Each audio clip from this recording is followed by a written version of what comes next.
যে সামনে যে ইলেকশন আসছে ত্রয়োদশ সংসদ নির্বাচন এবং পরবর্তীতে যেগুলো আসবে সবগুলোতে আমরা চাই যে ব্যক্তিকে গুরুত্ব দেওয়া হোক প্রতীকের চেয়ে।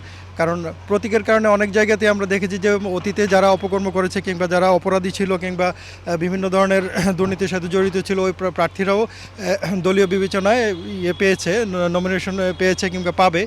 আর সেক্ষেত্রে যদি আমরা প্রতীকের চেয়ে প্রার্থীকে গুরুত্ব দেই তো তাহলে আমরা অনেক নতুন প্রার্থী আছে, অনেক ভালো ভালো প্রার্থী আছে যাদেরকে আমরা প্রতীকের কারণে অবমূল্যায়ন করে আসছি। তো আমরা যদি ব্যক্তিকেও মূল্যায়ন করি তাহলে আমার মনে হয় যে এবার ইলেকশনে প্রতীকের চেয়ে প্রার্থীকে গুরুত্ব দিবে ভোটাররা, এবং দেওয়া উচিত অন্তত দেশের স্বার্থে, দেশের উন্নয়নের স্বার্থে এবং দেশের সুশাসনের স্বার্থে।